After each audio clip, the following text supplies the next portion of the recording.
This is Midwest Moxie, a show about our region's visionary founders and the experiences that shape them. I'm your host, Kathleen Gallagher, Executive Director of Five Lakes Institute.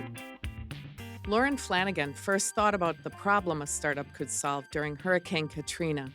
Subsequent tornadoes, floods, and other catastrophes made her think about it even more. Fossil fuel generators used at disaster sites were increasing the CO2 emissions that were causing these extreme weather events. And Lauren's experience as a startup founder and venture investor perfectly positioned her to do something about it. In 2017, she started Sesame Solar, a Jackson, Michigan company that makes renewable mobile nanogrids for emissions-free disaster response and off-grid power. The company has 22 employees and has raised about $3 million. Lauren, welcome to Midwest Moxie. Hey, thank you for having me here. It's always fun to talk with you. One of the many companies you founded or co-founded is Webware, a digital asset management company. You raised about $23 million and ran it until its sale in 2003. During that time, you worked closely with Steve Jobs, who was running Next, the computer workstation company. What did you learn from him? Well, my company was a software developer for the Next platform, which you might recall Steve liked to say was the best computer ever made for publishing. And we wrote a lot of the really technical applications for color calibration, printer drivers. We had some equivalents to some of the Adobe products for Illustrator and Photoshop. So we had some equivalent products that we either wrote or distributed for other software developers. And so I got to know him a little bit better there. I'd known him a bit at Apple before, where I'd been an Apple OEM years ago. But what always struck me about Steve was, he was very disdainful of market research. And he would say, I want to make great products that people don't even know they need. But once they have them, they'll never be able to live without them. And a key part of everything that he thought about was design and the whole look and feel and experience of interacting with the product.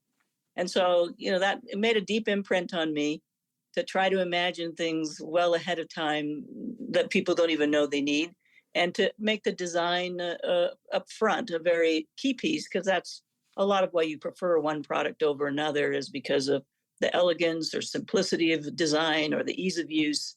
And so those are lasting impressions. And of course, he was just brilliant and innovative, inspirational, all those things, always very kind to me. So I appreciated his support. He was always giving me a big thumbs up for woman CEO in the software industry. And I appreciated that. On the investor side, you co-founded Phenomenal Angels Fund and Bell Capital, both of which invest in female founders. You're on the board of Springboard Enterprises, a national organization that helps women entrepreneurs build and grow their businesses. Why is supporting female entrepreneurs so important to you?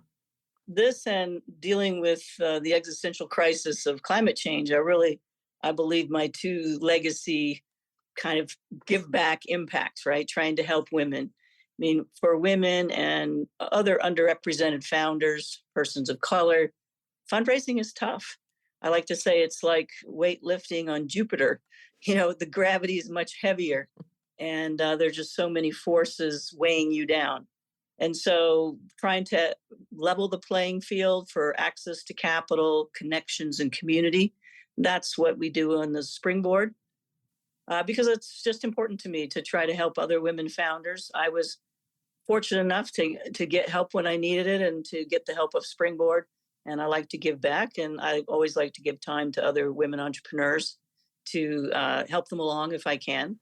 And my experience and what it takes to start companies, to raise money, to go from zero to, profitability, those are great learnings that I like to share with other entrepreneurs, along with advice that I typically give to really try to get to break even fast, or at least have profitable unit economics from day one, because we're going to see a huge transition in capital as over the next 20 years, as a massive amount of wealth gets put into women's hands.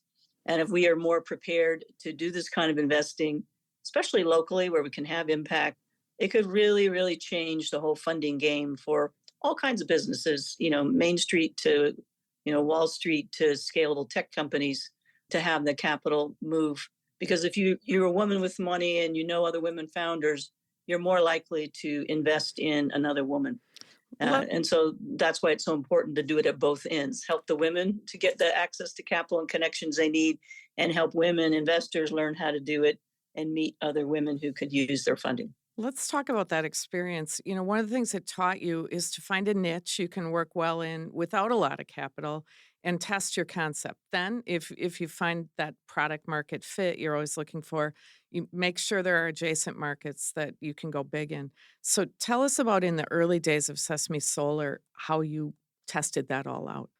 Yeah, so as you mentioned, we wanted to replace the diesel and fossil fuel generators after an extreme weather event or a major power outage, because not only are they adding emissions, but they're adding particulate, polluting particulate to the air and water, which just compounds the environmental damage.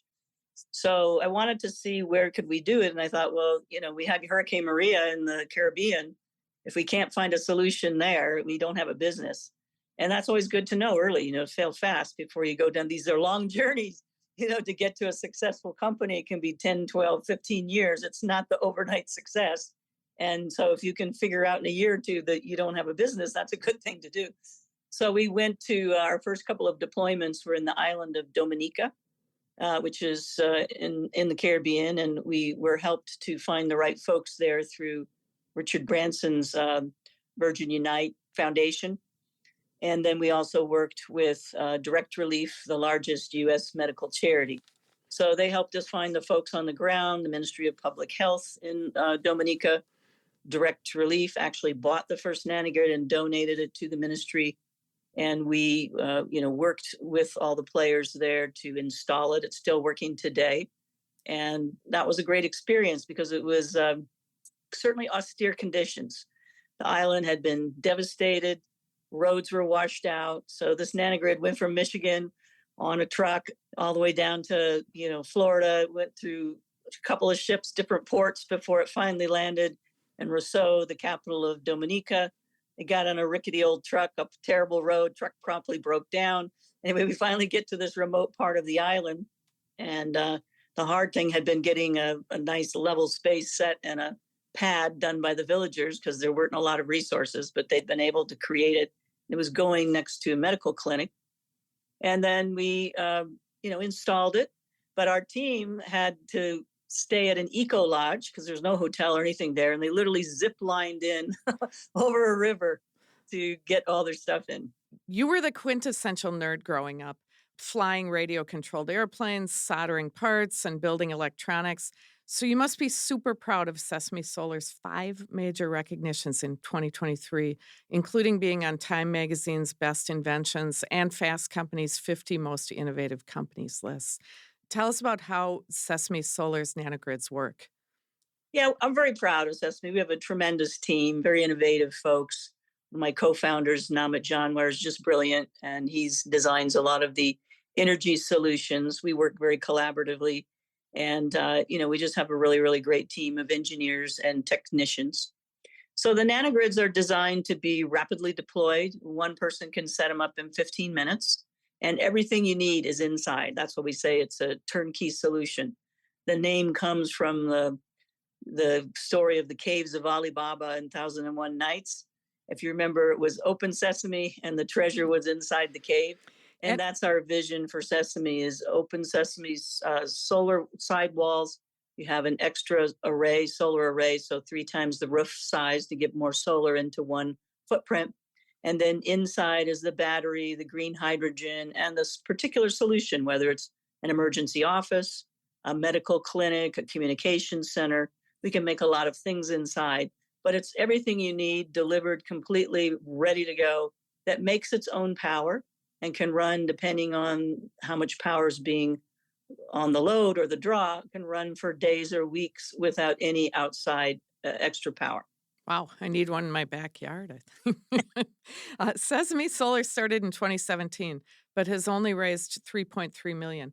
I'm guessing you could have raised more, but as you like to say, you're stingy about raising outside capital. Why?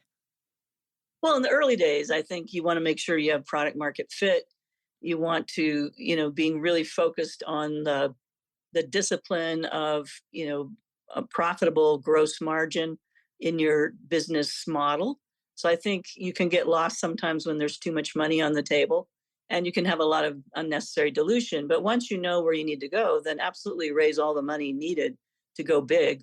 But you can by focusing on an extremely niche small market that has large adjacent markets, you can be capital efficient and do it on a small amount and keep a small lean team, stay focused on all those cash metrics and profitability metrics so that when you're ready to scale, you've got all that built in room, so to speak, in your business model. Speaking of these adjacent markets, you've gone into markets beyond disaster relief now. Tell us about your newer markets.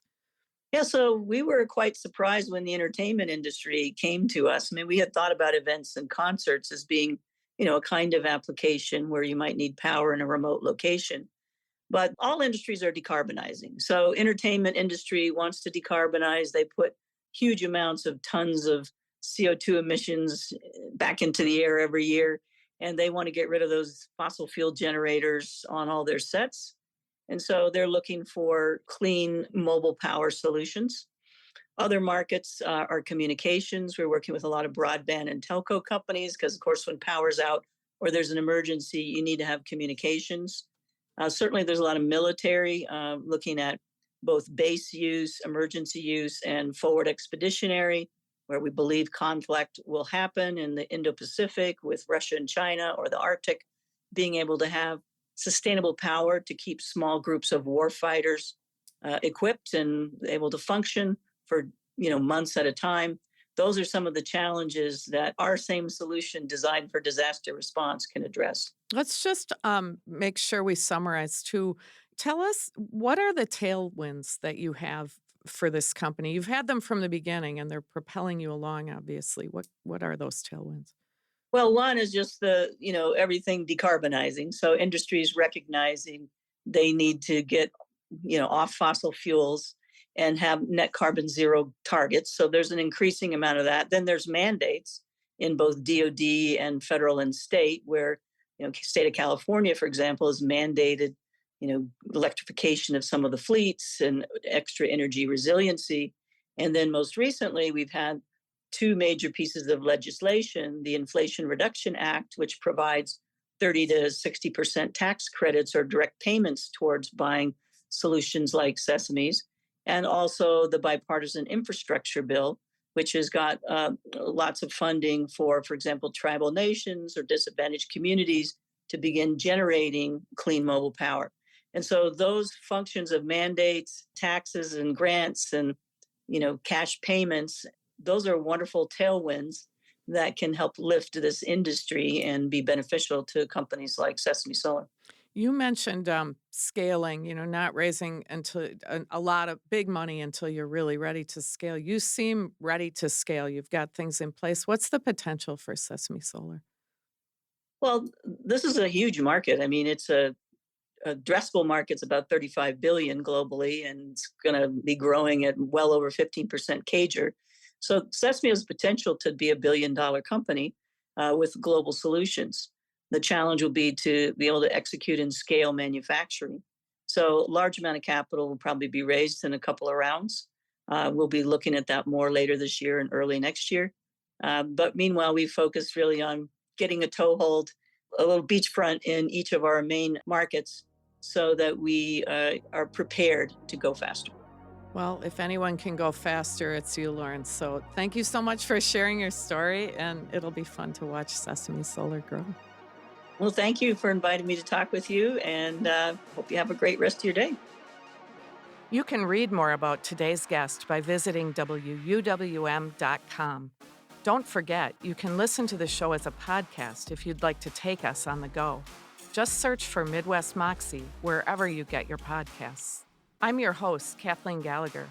Midwest Moxie was created by executive producer Audrey Nowakowski and me. Today's episode was produced by Audrey Nowakowski and engineered by WUWM's Jason Reevy. Join us next Sunday at 7 p.m. to hear from more visionary Midwestern founders building innovative companies. That's right here on 89.7, Milwaukee's NPR.